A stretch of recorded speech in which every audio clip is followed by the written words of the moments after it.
up everyone? Again, it's been like a little while since the last video. I'm so sorry. Shit just takes so long, parts, machining, whatever you might think of, and of course work. So finally we're here, the engine's in place as you can see behind me. If you want to sort of see the detailed engine assembly and all that sort of stuff, just continue watching. If you don't really care for that stuff, you just want to see more about that, just skip to the end. I know our attention spans are super short these days, so maybe all that detailed stuff you get bored by it. But if not, stick around and enjoy. Forged bottom end bits have arrived for the 2J, and so of course started to show like pistons, forged pistons. So this is CP. These are the wrist pins that come with that kit. However, we're stepping it up a bit here for more power and a bit more abuse. So thicker pins. We've got I-beam forged rods from Spool. They're an Aussie brand. They're BPP billet main caps. Of course, ARP main studs.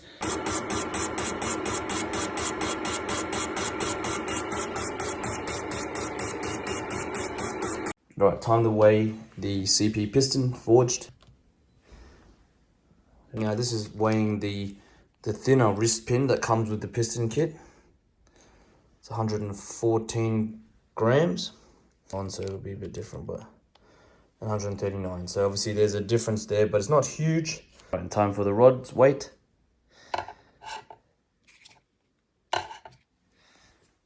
$681.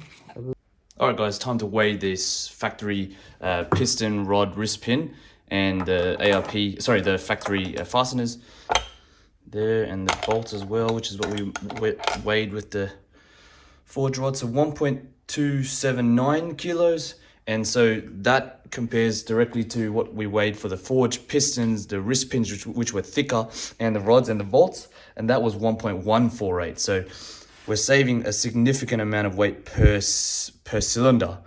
All right, so applied silicone. It's a bit shoddy around there, but this is following the procedure, so it looks okay. Gonna now go ahead and install it on the block. Got the O-rings in place already, so definitely don't want to forget those.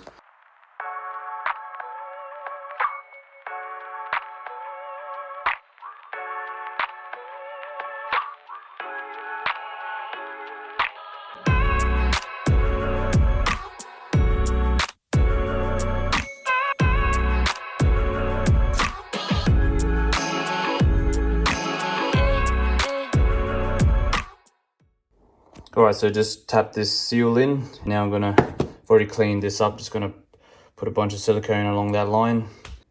All right, so the rear main seal is in place. That was a bit finicky to get on there. All right, so it's right about that time to install this part of the sump. I've cleaned up every bit of the surface here and everything else. And then I've also cleaned this surface. Oil pump installed. This is also an upgraded oil pump that Golby's does. Yeah, again, this is the Golby's 1200 horsepower bottom end kit. I'll go ahead and slap some silicone around this entire thing, which is gonna make your hand sore, and then put it on there. Okay, so I've run the silicone bead along the whole sump pan. Anyone who's done this before knows that you get a hand cramp doing this shit. But yep, now it's time to get it on the block.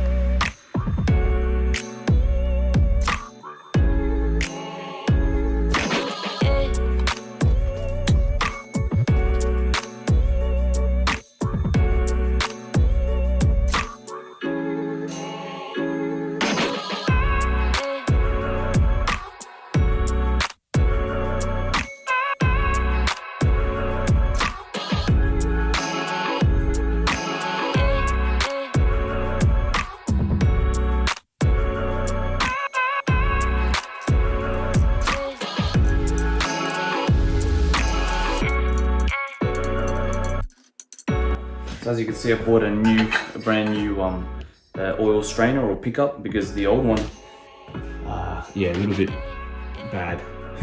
Okay, so the final piece got the silicone all around the sump. All right, and the last oil pan is on. All right, cleaned up the surface of the block here. It's all clean. Time to put on the head. But first, here's the genuine turbo head gasket. Alright, put the dowels in, almost forgot.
driven, so it was easy to apply. I applied on every lobe.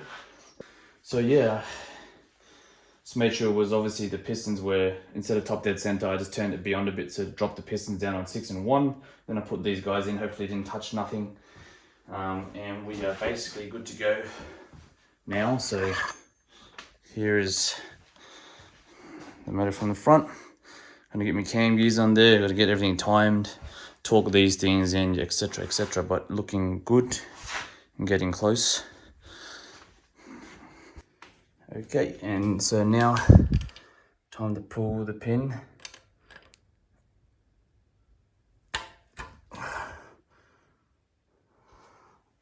Now to turn it over and see if it's all good.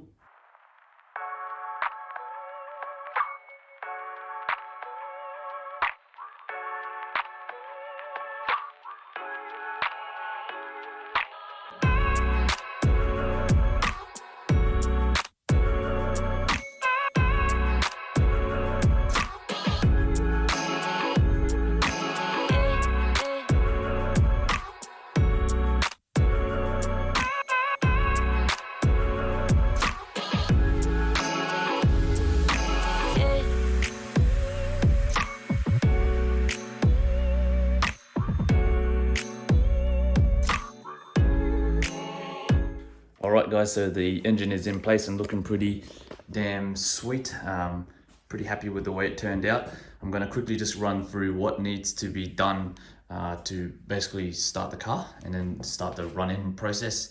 So first things first, I've got a list here that I quickly drew up. I got to do the water neck.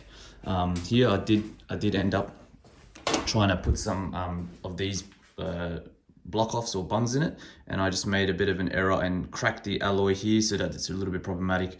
Now I've got to just work out whether I should cut that and weld, or like what's the best way forward type thing. I've got to do a wastegate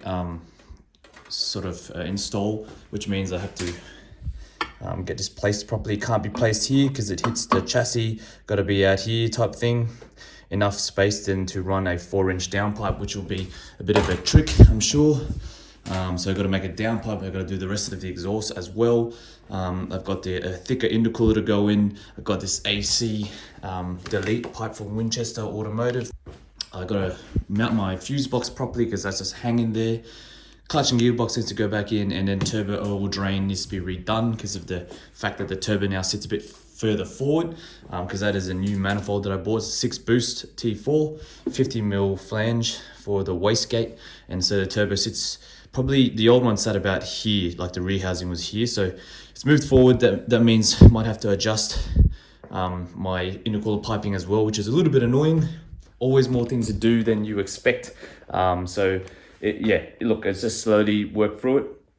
After I've done all those things, plug all the wiring back in. So as you can see guys, I mean, this is the color scheme I had in mind for a little while. Obviously it's a bold color, but yeah, always envisaged like these cam gears, specifically the PHR style ones where they look sick. I pulled the black off that and polished it kind of, and then polished my turbo, and obviously my intake I did like a couple of years ago. But yeah, let me know in the comments what you think. I think it looks pretty sweet. It'd be even better if I had a forward-facing like low mount plenum, but yeah, just more dollars for a little reason. But yeah, so guys, thank you for obviously staying tuned. It's been a long video. I hope you enjoyed it. So leave a comment or suggestions or whatever you want. It's good to hear from you guys. You know, we miss things like this when we work on cars, so it's good to, in case you guys can give me some tips or feedback or whatever.